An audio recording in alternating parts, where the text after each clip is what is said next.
Hola, soy Ana González, tu profesora de Historia, y hoy desarrollaremos la semana número 13, Ciclo Ordinario Virtual 2019-1. Bien, vamos con las ideologías del siglo XIX. Y cuando hablamos de las ideologías del siglo XIX tenemos que ver el contexto en el que nos encontramos. Nos encontramos posteriores a la Revolución Francesa y en el momento del nacimiento de la formación de los estados después de los procesos de liberación. Eso quiere decir después de la Revolución Francesa. Ahora, después de esto hay que ver qué tipo de gobierno vamos a implantar. En el caso de los modelos nuevos, tenemos el primero, que es el liberalismo, que un poco ya lo hemos visto cuando vimos la Revolución Francesa, pero vamos a repasar un poquito más. Y vamos a ver que el liberalismo propone la libertad individual, o sea, quiere decir que cada persona es un ciudadano, cada persona es un ente individual y por lo tanto es una ficha irreemplazable. Eso quiere decir que ya no estamos hablando del estamento pueblo, sino estamos hablando de la persona. Por otro lado está la defensa del liberalismo, es decir, la defensa de la no intromisión del Estado en los asuntos directamente personales, ¿verdad? O sea, el Estado ya no va a intervenir controlando los medios de comunicación, controlando la opinión, ni controlando las personas. Y en el aspecto económico también es básicamente librecambista, ¿no? En el caso del principio político, se va a buscar la soberanía popular, es decir, hacer respetar el poder del pueblo de elegir y ser elegido, la división de los poderes del Estado también, ¿verdad? Porque la idea es que no se centralice todo el poder en una sola persona, y el respeto por la propiedad privada. Eso quiere decir que el Estado no es dueño de todo como en el absolutismo. En el absolutismo el rey era dueño de los medios de producción, dueño de la tierra, dueño de todo. Pero aquí no, aquí cada persona lucha por sus ideales, lucha por sus sueños, tiene su propia propiedad privada y ellos son los que determinan qué va a pasar con eso, si los van a vender, si los van a usufructuar, si los van a explotar. Eso depende propiamente de ellos sin la intervención del Estado.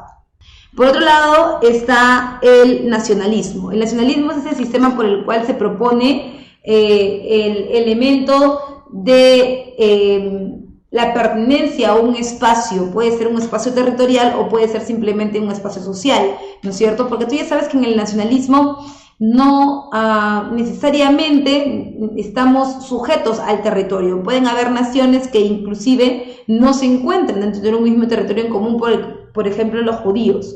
En el caso del nacionalismo se busca ser unidos por un vínculo de raza, lengua, historia y tradiciones en común. Puede ser también religión, ¿no? Como el caso que te hemos comentado.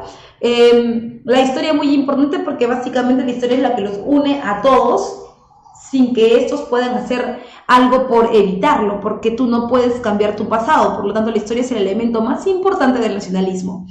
En cuanto el motor del nacionalismo, ese es el romanticismo, recordando siempre que el romanticismo, nacido en Alemania e impulsado por Otto von Rank, es este pensamiento por el cual lo más importante es el terruño, lo más importante es la tierra, la patria, esa idea entonces de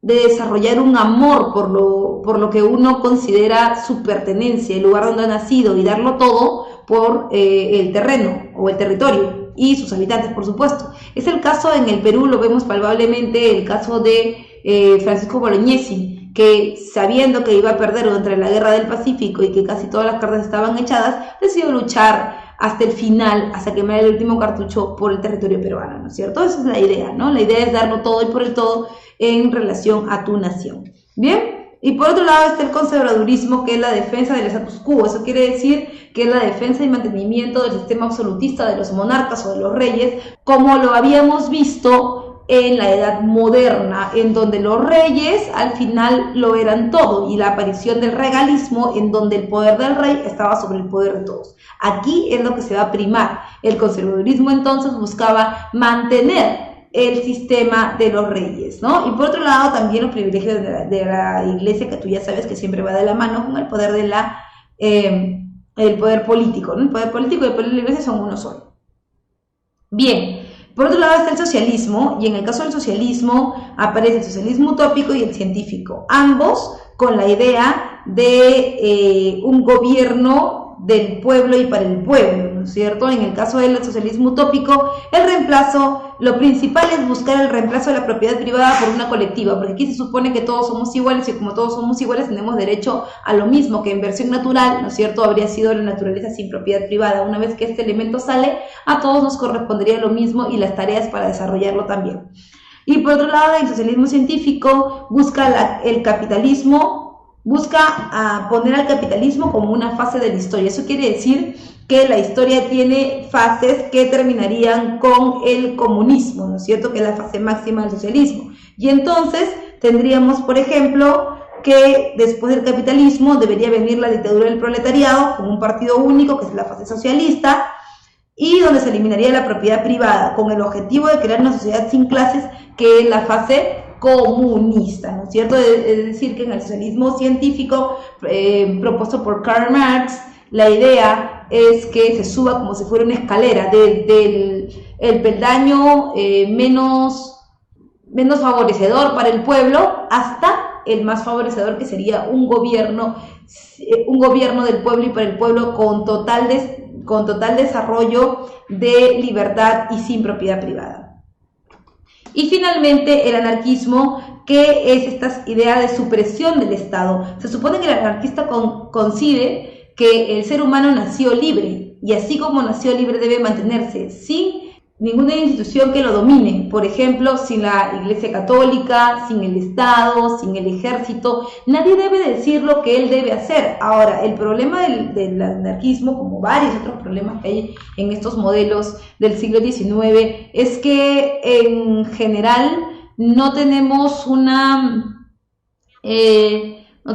viabilidad para el desarrollo de estos modelos, ¿no? Porque tú sabes que en realidad no es viable que creamos que el Estado va a desaparecer, porque finalmente siempre está sobre nosotros. Es más, hasta cuando queremos comprar una galleta, queremos comprar una gaseosa, el Estado está sobre los impuestos con nosotros. Entonces nosotros no podemos salirnos de eso, salvo que demos un golpe de Estado, saquemos al gobierno, eliminemos a la Iglesia y eliminemos el ejército, que sabemos que esos tres elementos que forman parte del Estado moderno no se pueden eliminar tan fácilmente, ¿verdad? Entonces, busca una sociedad de autogestión, es decir, que nosotros mismos produzcamos nuestros alimentos, etcétera, etcétera. Y la supresión del Estado, ¿qué diferencia con el socialismo? En que en el socialismo sí hay un Estado que está representado en el fin último del comunismo por un partido, que es el Partido Comunista. En cambio, en el caso del anarquismo no hay ninguna forma de Estado, todos pueden hacer lo que quieran y son enteramente naturales, ¿no? Bien, ahora nos vamos rápidamente con las revoluciones liberales del siglo XIX.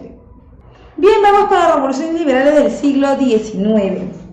Una de las cosas que tenemos que notar en estas revoluciones liberales del XIX es preguntarnos por qué tenemos este panorama. Y es muy sencillo, hay que regresar un poquito al periodo final de la Revolución Francesa, que es el Imperio Napoleónico, cuando sale Napoleón y él es cerrado a la isla de Elba.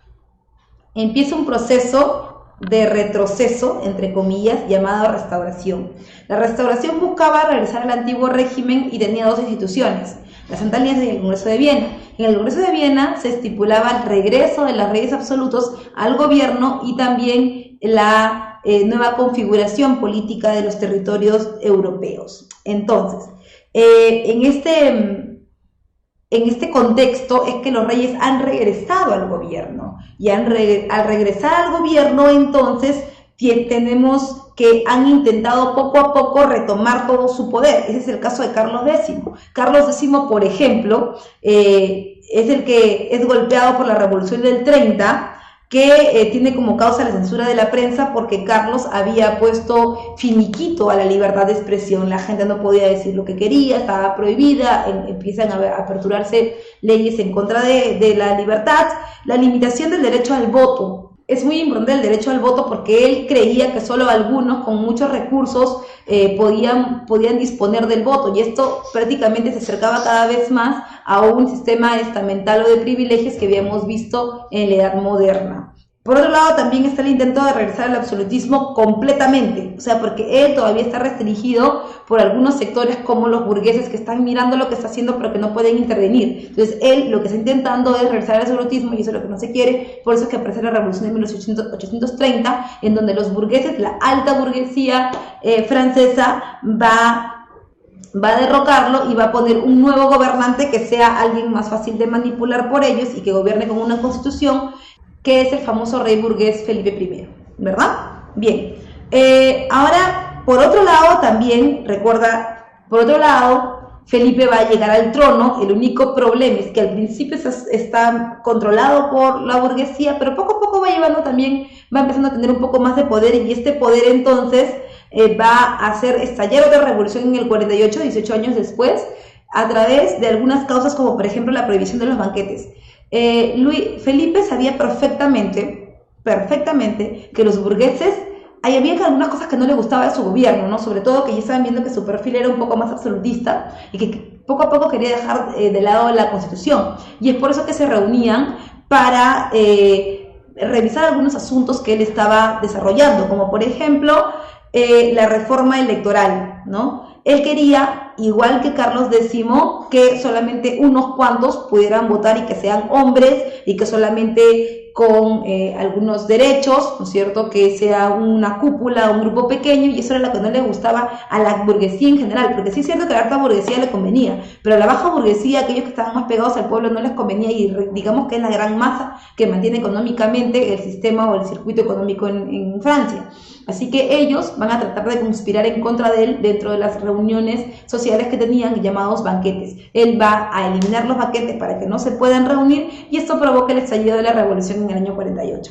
Bien, entonces, en consecuencias, la burguesía toma cartas en el asunto y saca a Felipe del gobierno, eliminando así por completo a esta monarquía constitucional, ¿no es cierto?, que se había formado por parte de ellos para poder darle una respuesta al gobierno, y finalmente se instala la Segunda República Francesa, ¿no es cierto? Esta Segunda República Francesa es la segunda, recuerda, porque la primera la vamos a ver en la Revolución Francesa durante el gobierno de Maximilien de Robespierre, que con él comienza. Pero en esa Segunda República Francesa lo que ocurre es que van a haber grandes cambios. Ya no queremos un monarca ni absoluto ni constitucional, no queremos nada de eso. Queremos un gobierno representativo y que sea elegido por el pueblo. Este gobierno elegido por el pueblo se va a desarrollar al llamar elecciones, pero las elecciones, recuerda que no son para todos, solamente pueden votar los hombres. Por eso es que hablamos del voto masculino universal. A través del voto masculino universal, los hombres votan, y al votar, entonces eligen a Luis Bonaparte. Este Luis Bonaparte va a ser elegido presidente de Francia en la Segunda República, pero poco a poco también va a ir acumulando poder y poder y poder y más poderes más, va a eliminar la división de los poderes del Estado, y él mismo se va a autoproclamar emperador, que él va a ser el famoso Napoleón III, que lleve a cabo el desarrollo del imperialismo. Y de todas las revoluciones del 30 y del 48, lo que te quiero decir es que la consecuencia, y la principal consecuencia, es el imperialismo, ese sistema por el cual tanto Napoleón III como Otto von der Bismarck, en el caso de Alemania, y en el caso de Inglaterra, la reina Victoria, que la vamos a ver en un momento, van a estar en una lucha, en una pugna por llevar a cabo la expansión de sus dominios y sus territorios. Bien, hemos visto lo que está pasando en Francia, pero vamos a dejar un ratito a Francia de lado y nos vamos rápidamente a Inglaterra. ¿Qué está ocurriendo en el otro polo industrial y de libertad que hemos visto durante este siglo XIX? Bueno, Inglaterra se está llevando la segunda etapa del proceso de industrialización, con expansión del trabajo mecanizado, llamado Segunda Revolución Industrial. La Segunda Revolución Industrial es mucho más rápida, recontra más intensa que la primera, porque recuerde que aquí las fuentes de energía son más desarrolladas, como la electricidad y el petróleo. Entonces esto hace que rápidamente se puedan mover las máquinas. Al poderse mover las máquinas rápidamente, entonces se bota rápidamente el producto, y esto necesita varias cosas. Las 3 M las he llamado yo: el mercado, la materia prima y la mano de obra, ¿no? Entonces esas 3 M's son necesarias para el desarrollo de la primera revolución industrial, lo cual va a desencadenar en una necesidad por la búsqueda de estos elementos en todo el mundo. Y ahí van a aparecer también los imperialismos conjugados con el elemento que habíamos visto en Francia también. En las potencias, nuevas potencias, ya no va a ser Inglaterra, lo van a desplazar, ¿no es cierto? Inglaterra va a comenzar con este segundo impulso de la revolución industrial, pero va a ser Estados Unidos el que pueda desarrollarlo con mayor celeridad, porque recuerda que tenía mayor capital. Entonces tienes Estados Unidos, a Japón, y por el lado europeo a Alemania, que se va a convertir en el gran monstruo del acero. Otra cosa que debes recordar también es que la primera revolución industrial es básicamente textil y que la segunda es básicamente del acero. Por lo tanto, aquellos que produzcan con más facilidad las armas van a ser los que dominen el mercado. En características, se origina en Estados Unidos en 1850 de manera formal, y dos fuentes de energía importantes, como te los había comentado, el petróleo y la electricidad. Hay un desarrollo científico bien importante, es esto, no solamente hay que desarrollar la ciencia para crear productos, sino también hay que desarrollar la ciencia para crear industria. Es muy importante ver cómo se van a diversificar los productos y cómo va a crecer, por ejemplo, la industria farmacéutica a partir de la ciencia aplicada a la industria. Cada vez salvar más vidas y evitar que las pestes y que las epidemias comiencen a avanzar. La hegemonía de Estados Unidos y Alemania, por supuesto, que, oh sorpresa, van a ser también los dos polos que desarrollen en la Primera Guerra Mundial, y la producción en cadena de montaje, también llamada el Fordismo. ¿No? ¿Qué significa esto?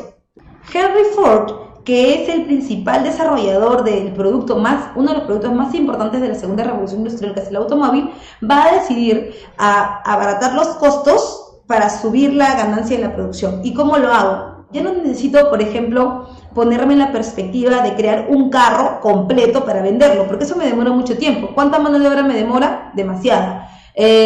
¿Cuánto dinero me toma? Demasiado. Entonces lo que yo tengo que hacer es utilizar los medios de producción de terceros, ¿no es cierto? Y a ensamblar solamente. Por ejemplo, si yo quiero hacer un automóvil, antes me demoraba 5 meses en hacer uno porque todo el mundo metía la mano para hacerlo, pero ahora con el Fordismo, que es este sistema en cadena de montajes, Henry Ford trae, por ejemplo, al tapicero. Tapicero, hazme los asientos.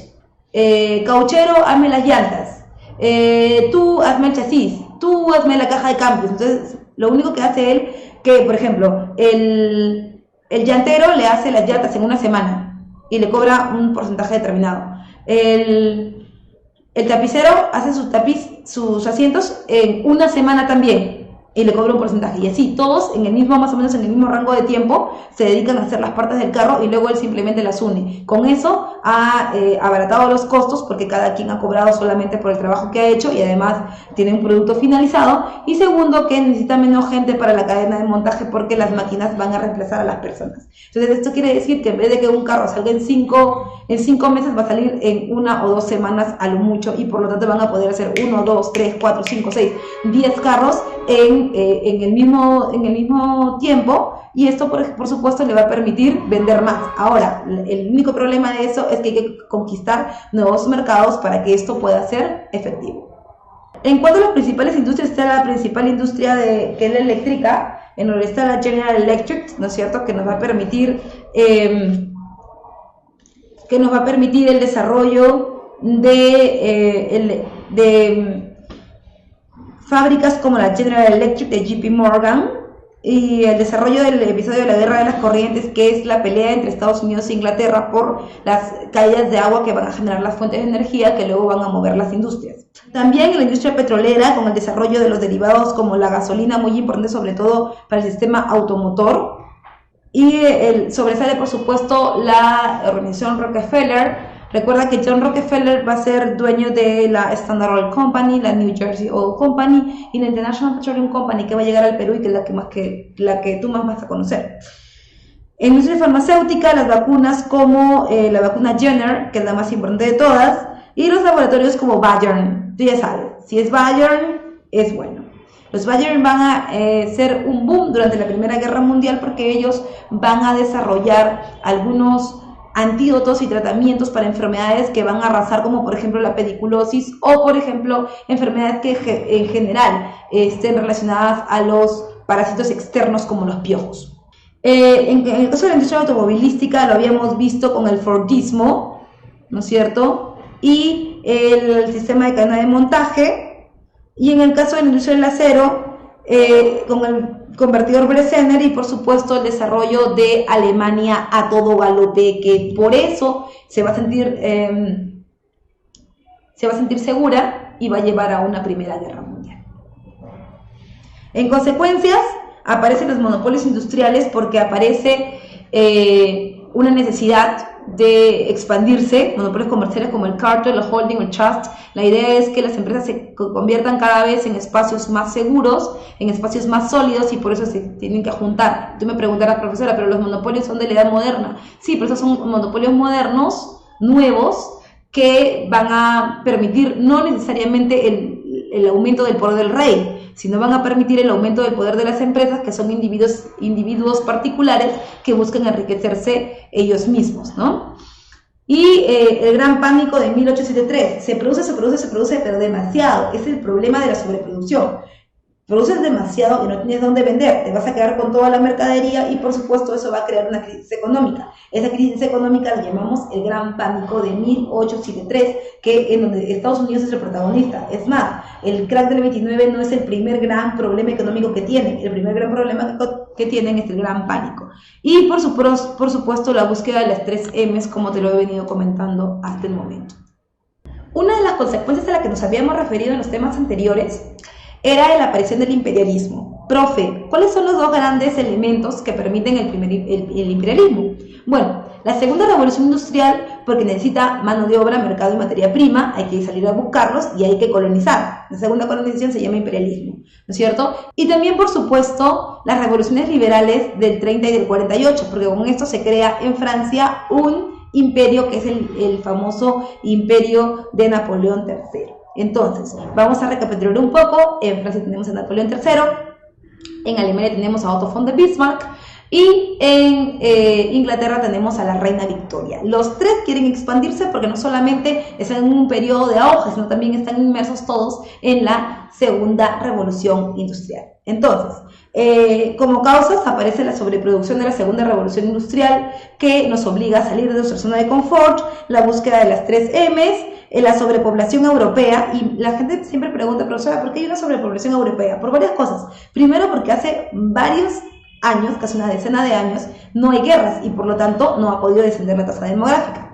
Punto número 2 es que ahora ya la gente no se muere tan rápido como antes, porque antes aparecía una epidemia, aparecía una enfermedad y la gente moría. Pero ahora, en realidad, el adelanto de la ciencia y de la industria ha hecho que tengamos una mayor población, no porque haya más personas que nazcan, sino porque hay menos personas que mueren. Y por supuesto la búsqueda del prestigio internacional. ¿Qué significa esto? Significa que todos quieren ser el grande del mundo. Es más, Inglaterra en la segunda revolución industrial ha perdido su posición y ahora tienes a Estados Unidos, Japón y Alemania en esa búsqueda, pero Inglaterra no se quiere quedar atrás y también está en la competencia. El único problema es que no todas pueden ser una potencia, ¿verdad? Va a haber en el camino una diferenciación entre ellas.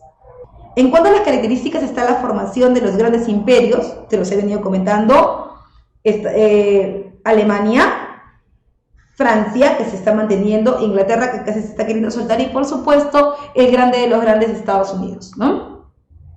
Las exportaciones de capitales europeos, la exportación de los capitales europeos también es muy importante porque Alemania va a comenzar a expandirse muy rápido y esto lo va a llevar también a una posición muy privilegiada en este periodo. Y el surgimiento de multinacionales, empresas como Coca-Cola, por ejemplo, de Estados Unidos, o empresas que van a vender sus productos en otros continentes, ¿verdad? Y que van a poner sus franquicias en otros lugares que los va a hacer crecer económicamente. En consecuencia, y en el sistema ideológico, sin olvidarnos, por supuesto, de la exaltación nacionalista. Cada quien dice, yo soy lo máximo, yo soy lo mejor, yo tengo que gobernar, yo tengo que ser el que se expanda, yo tengo que ser el industrial. El sistema eurocéntrico. Para ellos, en este periodo, en la segunda mitad del 19, se supone que todo lo blanco es lo mejor, como la idea del darwinismo social, ¿no es cierto? Que se supone que la especie humana tiene 3 estadios. Están los salvajes, los bárbaros y los civilizados. ¿Quiénes son los civilizados? Aquellos que tienen industria, porque ellos han llegado a la cúspide más importante del desarrollo. Los salvajes son aquellos que no tienen ni siquiera la formación de un Estado, como por ejemplo puedes ver en algunos espacios africanos o asiáticos. Y los bárbaros son aquellos que conocen de alguna manera la industria, pero todavía no han entrado en ella completamente, como por ejemplo el Perú. El Perú conoce la industria porque él es un exportador de materias primas, pero él no está al liderazgo de la industria, por eso él está a medio camino y es un bárbaro. Después de haber dicho todo esto, de buscar mercado, materia prima, mano de obra, creerme lo mejor porque soy mejor que tú, es más, por eso te voy a colonizar, esa es mi justificación, te voy a colonizar porque yo sí soy civilizado, porque yo sí sé lo que hago. África, Asia, vengan un ratito, yo les voy a enseñar cómo es que se trabaja y para eso hay que pagar derecho de piso. 24 horas y 7 días a la semana es lo mínimo que debes trabajar para mí, no para que yo te explote, sino para que tú aprendas cómo se hace y luego lo repliques. En realidad es una cuestión como una colonización nueva, porque recuerda tú que eso también había pasado en el siglo XVI, cuando España decía que ellos eran los civilizados porque eran evangelizados y que te venían supuestamente a evangelizar y no a quitarte tu mano de obra. Bueno, más o menos eso está pasando aquí ahora, solamente que la justificación es la civilización por la industria, ¿cierto?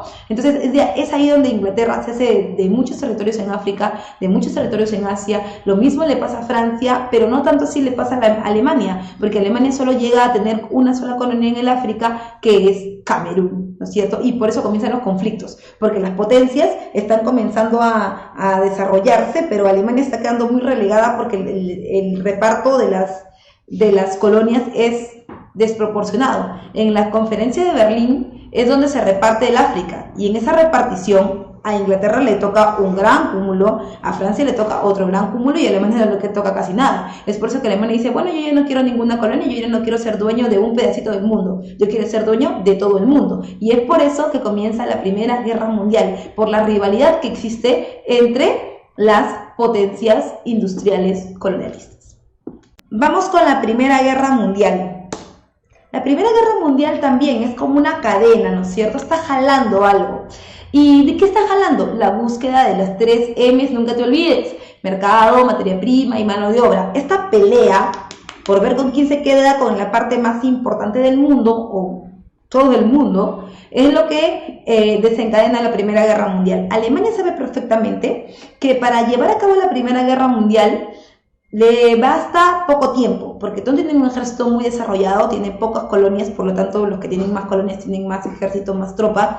Alemania no la tiene, pero tiene un elemento importantísimo. Uno, dinero, capital, y lo otro, armas, porque recuerda que ella es la grande del acero, ella es la que vende armas. Inclusive antes de la Primera Guerra Mundial, y como antecedente debo comentarte que hay un periodo conocido como la Belle Époque, y también otro periodo conocido como la Paz Armada. ¿Qué significan estos dos? La Belle Époque es el periodo en donde, por haber colonizado en el imperialismo, las potencias como Estados Unidos, Alemania, Francia, en algún momento también Inglaterra, van a comenzar a tener dinero, más dinero y más dinero, y esto va a hacer que ellos comiencen a desarrollar un sistema en donde van a, entre comillas, o no entre comillas, en realidad van a embellecer sus espacios, tratando de ser visualmente mejor que el otro. Entonces la Belle Époque es una época de bonanza, una época de embellecimiento, una época de desarrollo, ¿no es cierto?, urbano en esos espacios. Pero también, ¿no es cierto?, pero también estamos frente a un periodo en donde cada quien ve que está adelantándose, cada quien ve que está avanzando y está mirando con desconfianza a sus costados, porque mientras que uno va desarrollándose, es lógico pensar que tus potenciales enemigos quieran golpearte, ¿no es cierto? Y es por eso que van a comprar armas. Con ese dinero que han producido en Asia y en el África, van a comprar armas, muchas armas para el momento en que llegue la guerra. ¿Y quiénes venden las armas? Alemania y Estados Unidos. Quiere decir que de ahí ellos han sacado la gran cantidad de dinero, capitales que tienen ahora para invertir en la Primera Guerra Mundial. Alemania, por eso es que tenía la gran confianza de que si hacía la Primera Guerra Mundial, entonces todo le iba a ir bien. Siempre y cuando la guerra fuera una guerra relámpago, ¿no es cierto?, y sin avisar a nadie, obviamente, Alemania podía ganar la Primera Guerra Mundial, cortarle la venta de armas a las demás potencias europeas y quedarse con todo. Pero esto va a tener algunos traspiés, ¿bien? En el caso de los antecedentes está la exaltación nacionalista de cada uno de ellos, como le decía, ser mejor, cada vez mejor, el problema balcánico con la zona de Turquía, y recuerda que el problema balcánico tiene que ver con el petróleo, ya que muchos quieren apoderarse de esa zona, sobre todo Alemania quiere apoderarse de la zona para poder extraer la fuente de energía y tener una industria más desarrollada que Estados Unidos y por supuesto ser el amo y señor de todo el mundo. En el aspecto de las causas están las rivalidades entre las potencias industriales, te lo acabo de comentar ampliamente, y en el pretexto, por supuesto, el magnicidio de Sarajevo contra el archiduque Francisco Fernando, que va a ser asesinado, ¿cierto? Y por esto es que supuestamente estalla la Primera Guerra Mundial. Vámonos rápidamente con el desarrollo de la Primera Guerra Mundial. Y para 1914, la Primera Guerra Mundial comienza en el frente occidental. Si esta es Europa y esta es Alemania, de Alemania hacia este lado, que sería para mí mi lado derecho, ¿no es cierto?, está Alemania Oriental, en donde el enemigo más fuerte es Rusia. Y hacia el lado izquierdo, hacia mi lado izquierdo, ¿no es cierto?, está Alemania Occidental, en donde están Francia, Inglaterra, Estados Unidos, etcétera, ¿verdad? Entonces, cuando nos referimos a Alemania Occidental, vamos a ver ahí que están los países de Francia, Inglaterra y después del mar, Estados Unidos. Bien, en el frente occidental entonces Alemania de manera rauda invade ¿qué cosa? Invade Bélgica, y al invadir Bélgica, que es un territorio neutral porque ellos no iban a entrar a la guerra, entran rápidamente a Francia. Ahora, al invadir Francia, los franceses van a pedir ayuda a Inglaterra y van a derrotar por primera vez en la batalla de Marne a Alemania, lo van a neutralizar, ¿verdad? Pero todavía siguen en ese frente. En el caso del frente oriental, ¿no? Rusia va a ser derrotada en Lagos Masurianos y Tannenberg, ¿no? Creando una crisis que lo va a llevar en el conflicto hasta 1917, porque con eso van a cambiar las cosas en este año. Luego está la guerra de posiciones del año 15 al año 16, en donde aparece el frente marítimo. ¿Qué ha ocurrido? ¿Cuál es el frente marítimo, profe? El que está antepuesto por el mar, o sea, el frente de los Estados Unidos. En el frente de los Estados Unidos, ¿qué ha pasado? Alemania está en una disyuntiva de por qué Francia sigue manteniéndose en la guerra.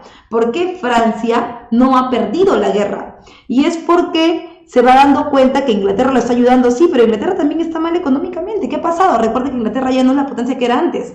¿Qué ha pasado? ¿Quién lo está manteniendo? Ahí debe haber algún elemento, gato encerrado. Y se dan cuenta que el que está manteniendo la guerra es los Estados Unidos. Estados Unidos está dando armas, está vendiendo armas. Es más, hay embarcaciones completas que están llegando a Inglaterra y de Inglaterra están bajando a Francia. Entonces, Alemania decide atacar directamente a los Estados Unidos para atacar el centro del problema, y los Estados Unidos, indignadísimos, sale a decir que cómo era posible que Alemania lo golpeara de esa manera, porque Alemania golpea en esta guerra, en ese frente marítimo, golpea con submarinos, y los submarinos para la época son un tipo de arma que no era común. Entonces los Estados Unidos se desespera porque era como pelear con un fantasma igualmente. O sea, ¿dónde están? ¿Por dónde salen los ataques, no? Y es por eso que, indignadísimo, Estados Unidos entra en la Primera Guerra Mundial, pero con una ventaja, y la ventaja es que Estados Unidos tiene capital fresco, gente fresca, tiene soldados. En cambio Alemania ya ha venido desgastada porque está aguantando en el frente occidental con Francia, y por supuesto también está peleando en el frente oriental con Rusia. Entonces está muy mal, digamos, militarmente hablando. En el frente occidental, ¿no?, que sería el frente de Francia e Inglaterra, está la guerra de trincheras. Esto terminó por lapidar a Alemania. Tú sabes que yo te he dicho desde el principio que Alemania no puede hacer una guerra de mucho tiempo porque no le alcanzan los recursos para eso. Y es por eso que Alemania prácticamente cae, ¿no? Esta guerra de trincheras va desde el Mar del Norte hasta Suiza, ¿no? Toda esa franja. Y como resultados, en la batalla de Verdún, Francia detiene la ofensiva de los alemanes, o sea, los aguanta, pero esta guerra de trincheras va a demorar, ¿qué? Meses. Inclusive van a pasar una Navidad ahí, cuando Alemania pensaba que todo esto se iba a desarrollar en solamente 2 semanas. Y luego la batalla de Somme, que es en donde gana la ofensiva aliada en donde la ofensiva aliada fracasa. Alemania saca fuerzas de flaqueza y sigue avanzando. El único problema es que está muy débil, está endeble. Alemania ya no puede más. Y es por eso que llega la guerra de momentos finales, en donde en el frente oriental, Alemania puede respirar tranquilo, ¿no? Porque para 1818 Rusia se retira de la guerra a través del Tratado Brest-Litovsk, que es el que busca reorganizar el sistema político ruso después del estallido de su revolución, ¿no? Y bueno, Alemania mueve todo su ataque al frente occidental, o sea, todo el frente lo mueve para el occidente, pero aún así ya es un frente desgastado, es un ejército también saturado, ¿no? Y es por eso que aparece la derrota alemana en la batalla de Marne, y con eso se acaba la Primera Guerra Mundial.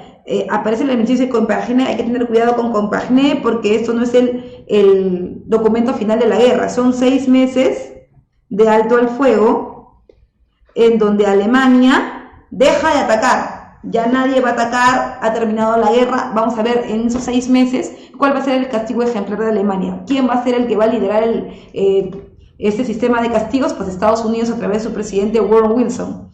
Woodrow Wilson va a proponer los 14 puntos, 14 maneras, 14 formas de poder castigar a Alemania por lo que ha hecho, ¿no? Porque Alemania ha querido dominar el mundo y no le ha salido bien ahora, pero si hubiera salido bien, entonces todos hubieran sucumbido en las consecuencias. Entonces, en esos 14 puntos, ¿no es cierto?, está la firma del Tratado de Versalles de 1919. En ese Tratado de Versalles, que es el segundo Tratado de Versalles de la historia, el primero ya lo habíamos visto en la independencia de las 13 colonias, se estipula que Alemania perdería todas sus colonias a favor de los aliados, o sea, de Francia, Inglaterra, Estados Unidos, ¿no? Le entregaría los territorios a los países vecinos, que debería pagar una fuerte indemnización, o sea, debería pagar la deuda de guerra, que siempre es un problema porque Alemania no le va a pagar solamente a un país, le va a pagar a todos los aliados. Se reduce su ejército a 100.000 hombres, o sea, prácticamente lo desmantelan, le quitan las armas, y esto es lo que a Alemania lo golpea en su sistema nacionalista y provoca una revancha que luego va a ser desarrollada para la Segunda Guerra Mundial. Nacen movimientos nacionalistas contra el Tratado de Versalles, que es lesivo para ellos, es prácticamente un insulto. Nacen movimientos como el partido nazi, ¿no es cierto? El partido nazi, que va a organizar entonces el levantamiento alemán en lo que se conoce como el Gran Milagro Alemán, que es el periodo entre guerras, y por supuesto después el desarrollo de la Segunda Guerra Mundial, en donde Alemania buscaba resarcir todo el daño que los aliados le habían causado durante la Primera Guerra Mundial. En consecuencia, tenemos aproximadamente 20 millones de personas, ¿no? Imagínate, es una cifra bastante elevada. Desaparecen los imperios que apoyaron a Alemania, como el Imperio Austrohúngaro, el Imperio Turco-Otomano y el Imperio Ruso, pero el Imperio Ruso no porque haya apoyado a Alemania, sino porque se ha llevado a cabo la Revolución Rusa, y entonces ahora estamos ya frente a la Unión de Repúblicas Soviéticas Socialistas desde el año 22. Surgen los nuevos estados en Europa como Finlandia, Estonia, Letonia, Lituania, Polonia, Yugoslavia, Checoslovaquia y Hungría, que algunos van a ser repuestos porque Polonia ya existía en el periodo moderno, y emergen los Estados Unidos como el primer poder de política internacional. Se va a volver alguien muy poderoso, y el presidente Woodrow Wilson propone la creación de Sociedad de Naciones.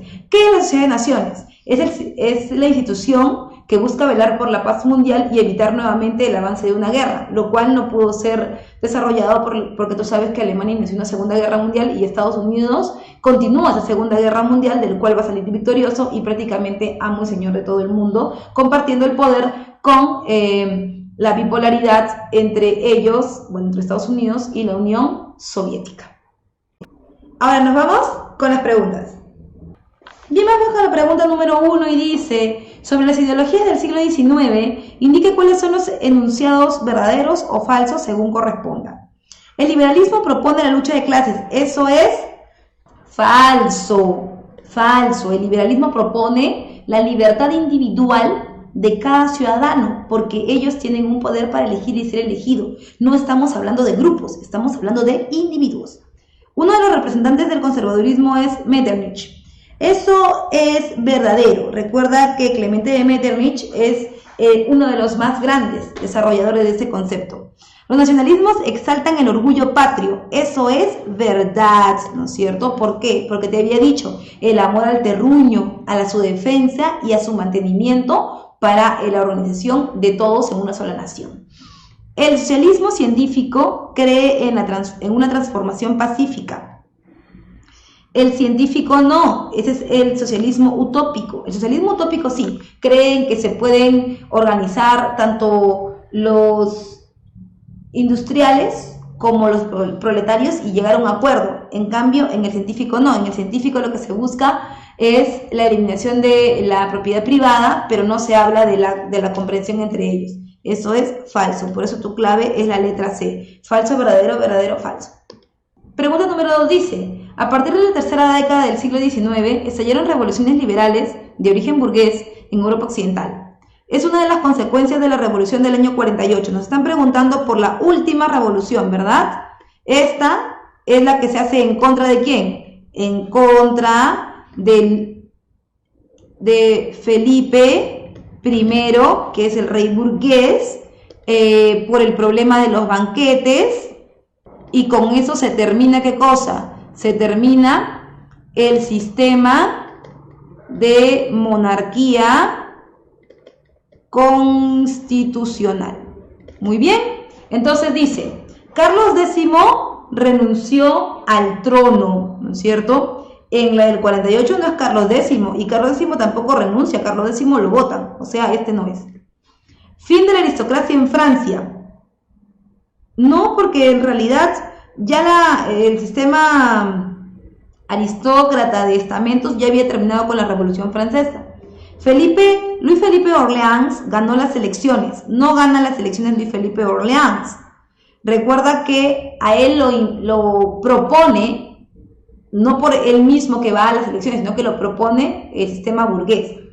Surge la primavera de los pueblos en Europa, eso es verdadero, eso quiere decir que ya no va a haber un gobierno rígido, centralizado del rey, sino que es un efecto que promueve otras revoluciones respecto a Europa, o sea que eso va a ser como si fuera el hito o el comienzo de otros levantamientos que van a terminar con todos los rezagos de la restauración que había dejado la última parte de la Revolución Francesa. Por eso tu clave es la letra A. Solo 4.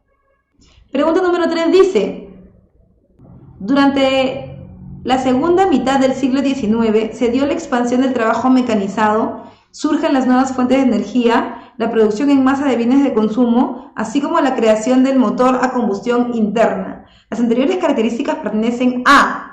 Bueno, eso es muy sencillo. Cuando te dicen trabajo mecanizado, ¿no es cierto? Y nuevas fuentes de energía, se están refiriendo a una segunda etapa de la revolución industrial. El trabajo mecanizado altamente desarrollado con una producción muy acelerada en masa. Y las fuentes de energía nuevas como el petróleo y la electricidad. Por eso tu clave es la letra C, la segunda revolución industrial. Pregunta número 4 dice... A partir de la información presentada en la siguiente fotografía, podemos afirmar lo siguiente. Bueno, aquí en esta fotografía se ve de izquierda a derecha al mariscal de campo alemán Hindenburg, al centro al Kaiser Guillermo II y a la derecha al general Ludendorff. Esta foto es del 8 de enero del año 17 y nos pregunta qué cosa podemos afirmar de esto. Bueno, dice, evidentemente se relaciona con la Segunda Guerra Mundial. Con la segunda no. Con la Primera Guerra Mundial. Los líderes son representantes de la Triple Entente. No es, si es el Kaiser Guillermo, es Hindenburg, que son Alemania, entonces esto es la Triple Alianza. Dice la número 3, los personajes son destacados del Segundo Reich de la Primera Guerra Mundial, eso es cierto, recuerda que todos son del ex imperio alemán. Y el número 4 dice, la fotografía se tomó durante la Gran Guerra, Primera Guerra Mundial, es lo mismo. Es por eso que tu clave es la letra E, 3 y 4. Sin más por esta semana, no olvides que tenemos una cita tú y yo la próxima semana.